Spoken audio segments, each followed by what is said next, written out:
duyok sa tibok simbahan, atong gisaulog ang Domingo sa Santissima Trinidad. Dili nato wan-on kanang pulong misteryo. Ang misteryo sa Santissima nag-ingon, sumala sa atong pagtulunan og doktrina, ang usa ka Dios adunay tulo ka persona, mo man ang atong basic katikisem.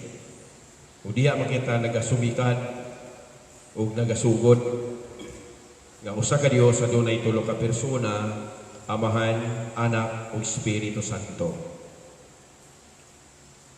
Unsa may gipasabot sa pag-ingon tanghaga misteryo? Misteryo, it doesn't mean that we know nothing about it. Tuhod kay misteryo ba siya, tanghaga siya, wa nagitay bisag gamay, o kudling nga gamay, nga makita, mahibaluan, o masinati, nini maong misteryo. Neither, nga moingon kita kay misteryo man, we do not have any basis about it. Nga wa sa tay sukaranan o basihanan. Sa doktrina sa Santissima Trinidad, tungod kay matod pa sa pasiuna kay tawhanon ng atong paghuna-huna og limitado. Our limited human mind cannot ug dili yun simple makasabot ug makatugkad sa kahulugan nining misteryo. Matod pa nila, misteryo God, tanghaga God, apan bisan pa niana, atong gipaningkamutan nga bisan dili masulbad at masinati unsa kining misteryo sa Santissima Trinidad. Usa ka Dios nga may tulo ka persona, Amahan, Anak ug Espiritu Santo. Sa atong simbahan, ang Santissima Trinidad mao ang bato sukaranan. It is the rock foundation of our Christian faith. Bato sukaranan. Bato, likon, sukaranan, nagsugod. Rock foundation. That is why we cannot comprehend o di nato mahingpit and fully, completely comprehend o masabtan tungod kay atong huna-huna is never as big as God's. Limitado man ang atong huna-huna, tawhanong huna-huna, dili siya iyong kadako, ingon sa kadako sa huna-huna sa Dios. Tungod kay rock foundation, batong sukaranan, we just believe on it and we just accept as it is. Matod pa sa mga katigulangan, may mawala. Kung sabay na ani-ana, kumutuot ta, kung pamasin, kung may nakitudlo, kung may atong nadakaan, kung natawhan, atong nasunod. Rock foundation, batong sukaranan. That is why, sa kanan natong mga kalihukan, sa atong pagkakrisyanos, we always, o kanunay kita magsugod sa pagsampit ni Santissima Trinidad. And it is not just simply the sign of the cross. Nga manguros lang kita, sa atong pagpunguros, naglitong kitang tulo ka ngalan, tulo ka persona, and we are calling our God in the name of these three persons. Dili lang kay simple nanguros ako o nanguros kamo, kundi sa atong pagpanguros, gidala nato ang tulo ka persona ni Santissima Trinidad, Amahan, Anak, Espiritu Santo, and you are calling your God. And this is the best and powerful prayer. You are calling your God, our God. Gitawag na ang atong Diyos ni tulo ka persona. Muna ang sukaranan o pundasyon sa atong Kristiyanos nga pagtuo, anaa ni ining Santissima Trinidad. Gani, ibunyagan man kita niya ng tulo ka persona. Ako, magbunyag kanimo sa ngalan sa Amahan, sa Anak, ng Espiritu Santo, and you are baptized with the name of these three gods. One God, three persons. Sa Ebanghelyo ni San Mateo, sa dayong pagsaka sa Ginoo sa langit, kung sa iyang katapusang tugon o bilin, paglakaw kamo sa tibuok kalibutan, o isangyaw ang maayong balita. Now, what is that bag-ong balita o good news? Ang balita nga adunay usa ka Dios nga adunay tulo ka persona. Ug tinud niini maayong balita isangyaw sa tibok kalibutan, gikan niining tulo ka persona bunyagi sila sa ngalan sa Amahan, sa Anak, ug Espiritu Santo, di ba? Sa Ebanghelyo ni San Mateo, sa wala pa mo saka Ginoo sa langit, isangyaw ang maayong balita. Maayong balita di ay nga dunang kitay usa ka Dios nga may tulo ka persona. O gikan ining maong usa ka Dios nga may tulo ka persona, gibunyagan kita. Unya katapusang pasalig sa Ginoo, mag-uban ako kaninyo hangtod sa katapusan sa kalibutan. Muuban ako kaninyo kay you are already imprinted o natatak na sa kinabuhi ang Amahan, ang Anak, o Espiritu Santo. And this Trinity takes possession in our lives. Pagbunyag. This Trinity takes possession. Niya na o kanato. Siya nga nagbuhat o naghatag sa kinabuhi, Amahan. Siya nga nagluwas kanato sa atong mga kasalanan, ang Anak.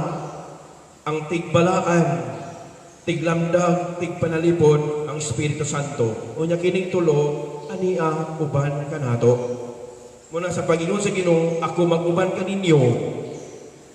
Sa ato pa, kita mga binunyagan, gidala nato ang grasya sa Amahan, sa Anak, ug Espiritu Santo. Si San Pablo, sa ikaduhang pasahod, nag-iskot siya. Gani mo na tunay atong ipasiuna o greeting sa pataghalad sa misa. Ang grasya sa Ginoo, ang gugma sa Dios, ug ang Espiritu Santo, ug ang lamdag sa Espiritu Santo manaa kaninyo. Muna ang greeting o timbaya ni San Pablo, gigamit siya ni Santissima Trinidad. Diya gani mismo sa pagbunyag sa Ginoo, di ba? Ang imahe niya nakita niya panahon sa bunyag sa Ginoo when he was baptized by John. Ikunsa ng Espiritu Santo sa hulagway sa salampati, ang gibunyagan, ang anak, o may tingog nga nag-ingon, kini ang pinangga kong anak. And it was the voice of the Father. Amahan, nagkumpirma o nagbatuod nga this is my son. Nahimuot ako pag-ayo. O niya, mikunsa ng Espiritu Santo. And from this baptism, kika nibunyag ni Jesus, kita po gibunyagan sa maong Santissima Trinidad. Gawas ang Santissima Trinidad is the rock foundation of our Christian faith. It is the very heart of our Christian faith. Kasing-kasing na sa atong Kristyanismo o pagkaka-Kristyanos. Kasing-kasing halawong. Bisan doon din atong matugkad ang misteryo kahulugan ni ini. At least we feel by heart. Kining Amahan, Anak, o Espiritu Santo. We feel by our hearts. Mabitaw ingon si San Agustin, if you see love, you see the Trinity. Ano man, tungod kay ang nagbukos dining tulo ka persona, Amahan, Anak, Espiritu Santo, di ba? Ang nagbukos o nag-iuusan ini duha, maumang ka ng gugma. Love has each one for the other. Ang gugma sa Amahan, gugma sa Anak, gugma sa Espiritu Santo. Panahon sa Pasko, sa pagkatao, di ba, Christmas, gihatag sa Amahan ng iyang anak. Muna na itong Ebanghelyo karon. Gihigugma sa pag-ayo sa Diyos ang kalibutan, o tungod iini, gihatag. Ang iyang bugtong anak, nahimong tao o nagpakatao. Unang itong isaulog panahon sa Pasko, the incarnation, ang pagkatao sa anak. Ang pagkatao sa nahimong tao na sikan o ikaduhang persona sa Santissima Trinidad. Panahon sa Pentecostes, katong gisaulog sa biyanging Domingo. Unsay gisaad sa Amahan, ipadala ko ang akong Espiritu, the advocate, tiglamdag, tiggiya, tigbalaan, ang Espiritu Santo. Gihatag sa Amahan. Muna nga kung kining Santissima Trinidad, mao kasing-kasing sa atong Kristiyanos o Kristyanismo, o sa Kristiyanos nga pagtuo kinabuhi atong dawaton kini sa kasingkat. Kaya sayo kita nga bukos ni ini mao ang gugma sa duha. Ang Santissima Trinidad maigsuon bisag mo kini ang ulosahon katisismo sa atong pagtulunan, naghatag maguni siya og ilhanan o timailhan. And it is always the signs of unity and diversity. Nagkausa sila sa ilang pagkadiyos, apan nagkalahi sa ilang persona. Kumusa ni ang basic principle of BEC. Atong isgutan gamay, ang BEC. Kay Trinity Sunday is a BEC Sunday. Domingo karon sa Basic Ecclesial Community o atong BEC, panon o silda. Nagkausa niya sa usa ka panon og silda bisan diversified ug nagkalilain ang mga sakop ning silda o panon. Apan nagkausa kita in the name of Jesus, in the name of God, in the name of the Holy Spirit. Mumani ang basic principle of BEC, gagmay o panon. Usa ka panon, usa ka katilingban, usa ka pamilya, usa ka kapilya, usa ka parokya. Mumaniwala guay og sukaranan ang Santissima Trinidad sa gitawag nato Basic Ecclesial Community, and to sustain that unity and to sustain bisan sa iyang pagkalahi o pagkalain o pagkalahi, di ba? Unity and diversity, and to sustain that, ano na'y programa nga gitawag Gasa Balik sa Dios, GBSD. And that is our contribution as stewards.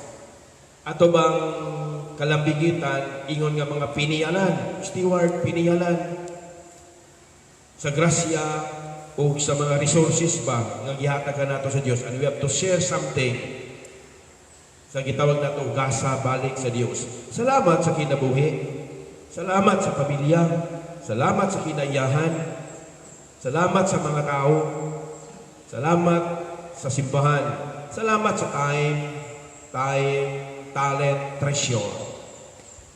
Huwag ato nang i-share, huwag ipaambit sa Santissima Trinidad, pinaagi sa BEC, pinaagi sa GBSD, Gasa Balik sa Diyos.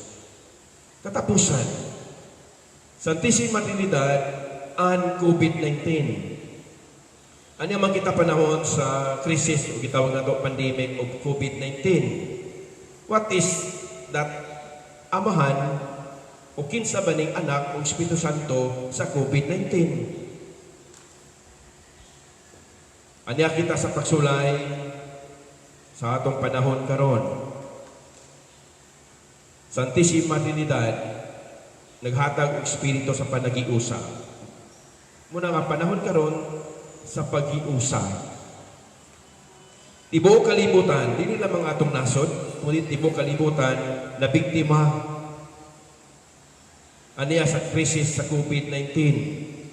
Ang atong kahadlok, kalisang, kabalaka, dili na gasa o bunga nga iya sa Santissima Trinidad.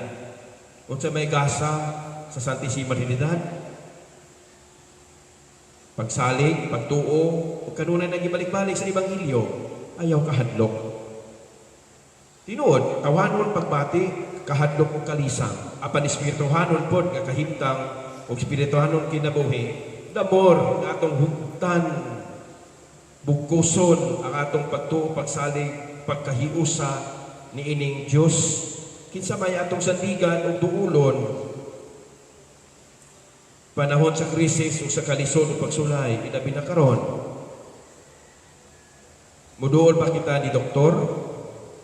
Muduol ba kita kang nurse? Muduol ba kita sa naasang pagamhanan, lokal, nasyonal? Muduol ba kita sa medisina? Nanong di ba kita muduol sa tinubdan sa tanan? Mubitaw nga kanunay na kabahin sa atong pamalandong nga sa atong pagpaandam o pag atubang sa sitwasyon karon, dili nato padok ang atong pagsalig ug tuo. Kaysa baya, iyak sa mga pagsulay, anaapod ang likon pagsalig ug pagtuo. Kinsa may atong dangpan ug duolon. Di ba? Muhangad magita sa langit. O kanuna nang ibalik-balik sa Divine Mercy Devotion, we are always at the mercy of God. Ilabi na sa panahon sa COVID-19. Paminawa o tanawa sa TV ang mga interview sa mga pamilya, sa mga nabiktima, those who are naka-recover, o katong mga frontliners, paminawa o sa ilang mga testimonya, mga realization about this COVID-19, stay at home,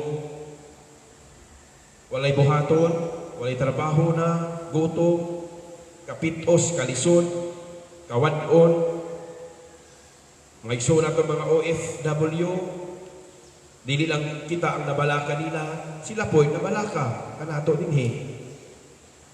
And we try to paningkamot. Umunang atong bugkuson, ang atong pagtuo pagsalig ni ining Santissima Trinidad. Love that binds them together. Kaya usa sa mga positibo nakita panahon sa sitwasyon o krisis, mao ang pagbugkos o pagkahios sa usa ka banay o pamilya, di ba? Usa ka positibo nga panglantaw o epekto sa COVID-19, dili negatibo kundi adunay positibo nga nahitabo panahon sa COVID-19, and we have to learn our lesson sa matag sitwasyon o krisis sa panahon. Tungod kay matag krisis, aduna gyud nay mensahe ang Dios. Sa matag katalagman panghitabo, na gyud nay buot isulti ang Dios. And we try to sensitive what is that message of God. Naraman niya sa pag-ampo o pagpamalandong. Bisan unsay mahitabo, sis personal, sa pamilya, sa katilingban, tibok kalibutan, aduna gunay iistorya o imensahe ang Dios kanato nganong gipapahitabo kini o nganong nahitabo kini. And we try to reflect and we try to be sensitive kung sa kini Santissima Trinidad sa COVID-19 karon. Kung sa kini Santissima Trinidad akong gisimba, akong gituhuan, akong gidawat sa panahon o sa krisis karon. Kinsa kining amahan, ang anak o Espiritu Santo sa akong kalisang kahadlok kabalaka sa hitabo o sa kahimtang karon. Naghatag man ini og dugang kasuod, kaduol, kalig-on sa panagiusa o diha sa pag-ampo. Muna may suod, nanginaon kita na sa paghalad sa atong Santos nga Misa karon o sa tibok misa, sa tibok simbahan, uban ini mao intensyon o tuyo o pag-ampo nga ang grasya, panalangin sa Dios Amahan, ang gugma sa Dios Amahan, ang kalinaw sa Dios nga Anak, ug ang grasya panagius sa Espiritu Santo ania uban kanato sa panahon karon.